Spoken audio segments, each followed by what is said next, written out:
And here we go.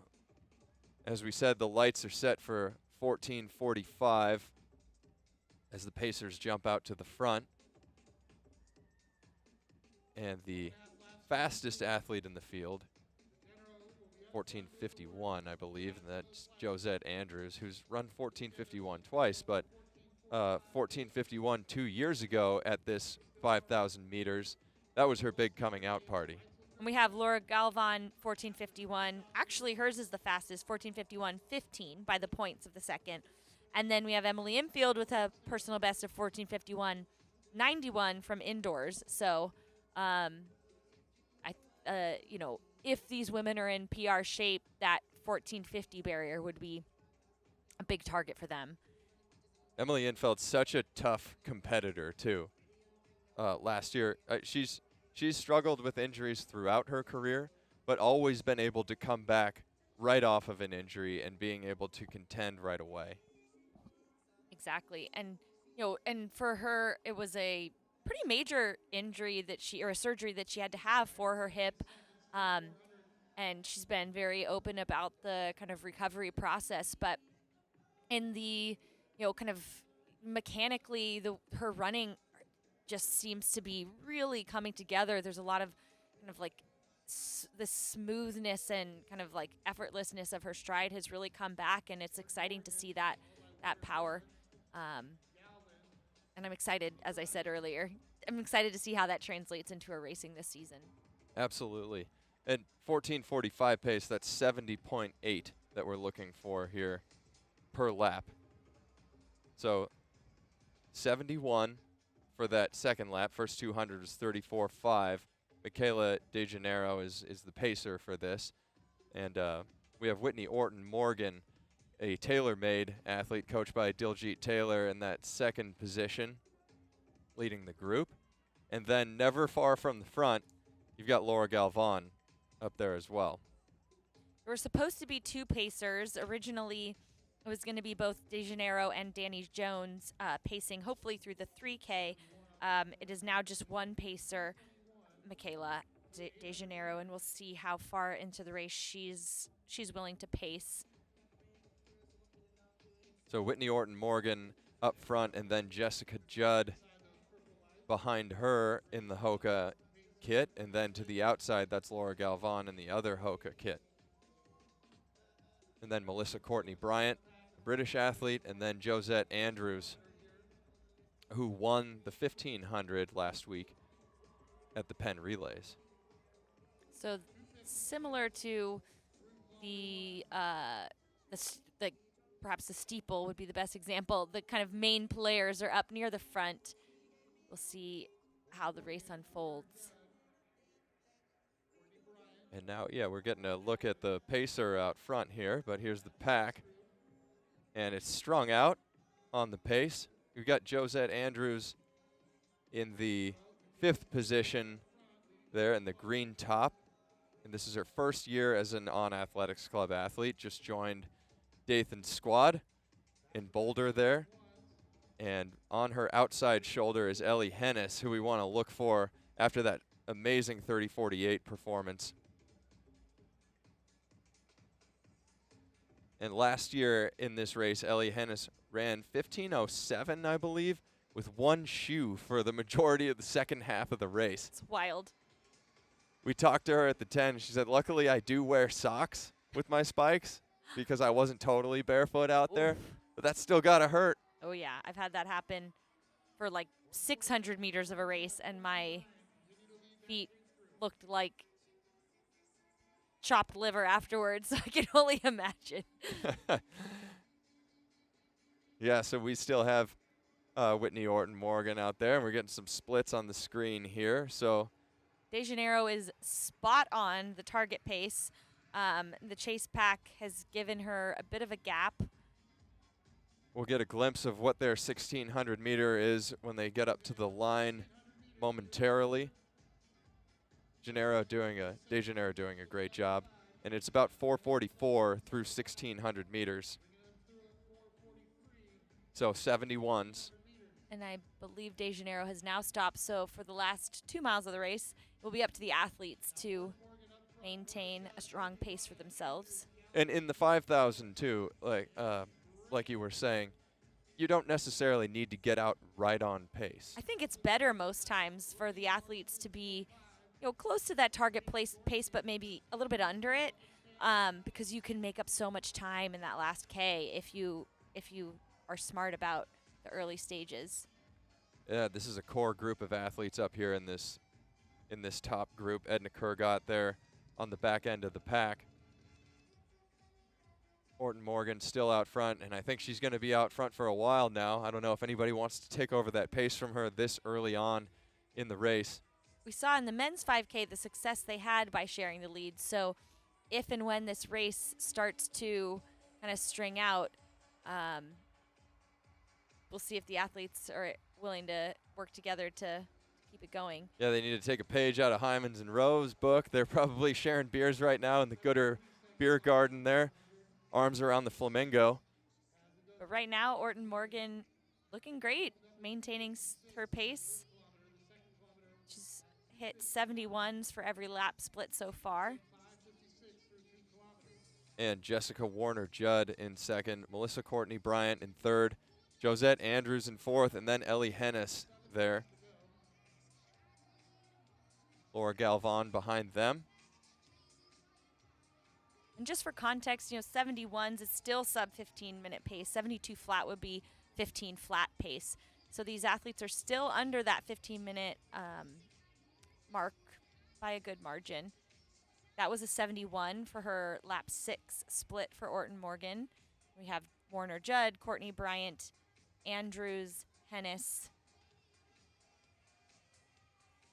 Yep, so Josette Andrews here has made it known that she's going. This is her team's event here.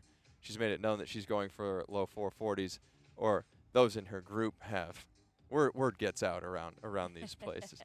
So these other athletes are jumping on and want to be a part of it as well. Emily Infeld there in that green and white singlet.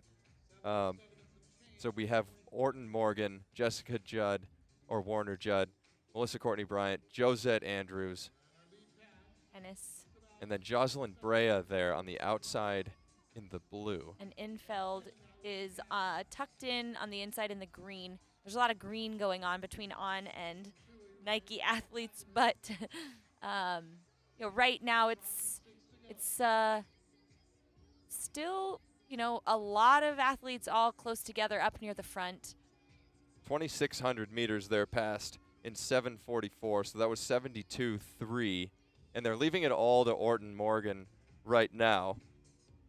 And perfectly comfortable with having her take the lead on for over the first half of this race. Some good pacing done by Michaela De Janeiro early on. But if they want to kick it down a little bit, now's the time to start thinking about that. That last lap was a 72, so that was the first lap by Orton Morgan that wasn't a 71. We'll see what the next one is, but it looks like, she's done a lot of the work so far, so we'll see what this next split is.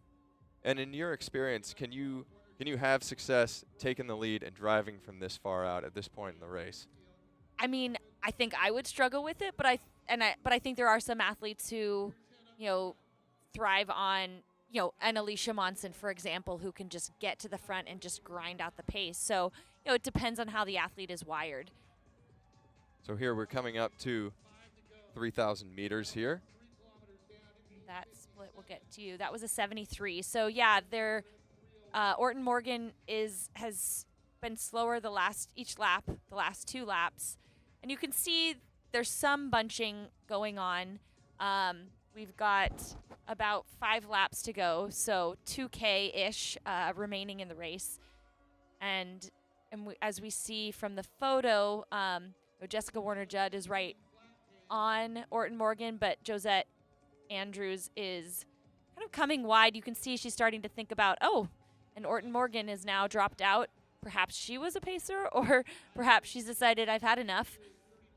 So the red light has been turned on as well on the rails, and that means that is the world standard. So that is 14:57 flat. and the front of the pack is past that, so the pack knows that they're above world standard pace right now. 3K was passed in 8:57, and now it is Josette Andrews up front, and Elly Henes, Joselyn Brea, Emily Infeld, and then Melissa Courtney Bryant and Laura Galvan. So a great group of athletes there. Bring it back down to 70. So now that Josette Norris Andrews has taken the reins, she's brought this pace back down to 70 seconds, and it's 70.8 is what's needed for that 14:45 pace. That's something that can be clawed back in the latter laps here as they get close to 4 laps to go. Yeah, her average overall is still 71. Or under, excuse me. Her average is still 71.6. So, you know, with her speed as well, as she gets into those latter stages of the race, could really, you know, the slower lap or two early shouldn't become a factor. We see Emily Infeld coming wide and starting to move herself up, and it looks like we've got about a pack of 5 that's now kind of in contention for this win. Josette Andrews, fantastic 1,500-meter runner, too, so she's got wheels to hold off the women behind her. And at this point, too, it doesn't necessarily come down to 1,500-meter speed to hold off the women in a 5,000 meters. That was a 69 right there for anyone wondering. Emily Infeld hanging tough up there in that 4th position in the front pack.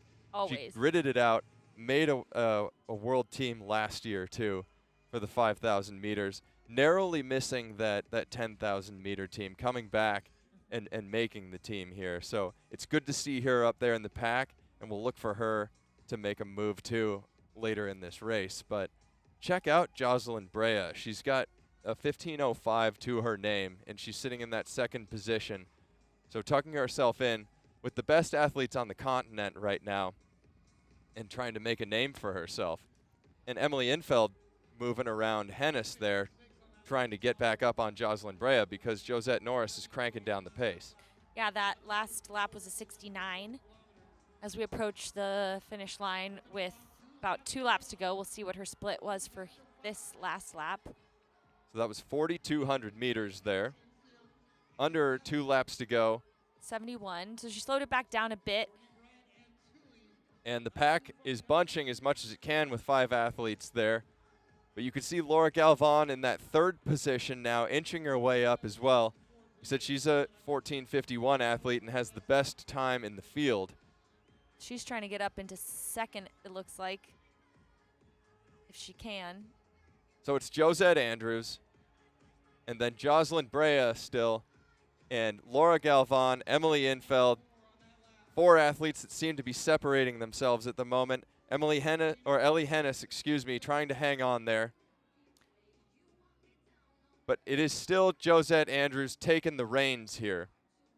And we have, just for those tracking the collegiate record, we have Katelyn Tuohy currently in 6th position with an average pace of 71. So she would be she's still running under 15-minute pace, which would be under the collegiate record. Her last lap was a 72. So we'll keep an eye on that. We're inside the bell lap here. Josette Andrews still at the front, and that's Joselyn Brea hanging on. This is a great race for Joselyn Brea.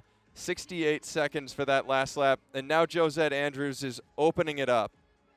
We'll see what she can do over this last lap. She was 13:38.95 at the bell, and she's ratcheting down the pace right now and opening up 10 meters of a gap as she heads into 200 meters to go. A really impressive effort for Josette Andrews, leading the last 2K-ish of the race. Josette Andrews rolling right now, going to the arms, stepping it down. The training in Boulder has done well for her as she gets onto the final straight, and the on lights are lit up behind her. She's running towards the crowd. And a big personal best. We'll see what she can get on the clock. Remember, her personal best is 14:51. What's it going to be? Woo! 14:43. That is a big one for Josette Andrews. And Katelyn Tuohy, her second to last lap was a 75, but she still was just around 15-minute pace. I think she's going to be right around this collegiate record. So she's rolling into the finish now. 15:02. She got that collegiate record by about 5 seconds. A new collegiate record here, 15:03.12. She beats Jenny Simpson's mark. One for the Wolfpack there, NC State. And Josette Andrews, 14:43. Personal best for Emily Infeld, 14:50. For her personal best for Laura Galvan, which means another national record, 14:49.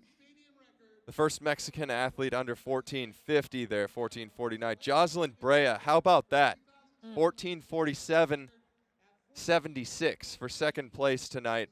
Coming into this race with a 15:05 to her name.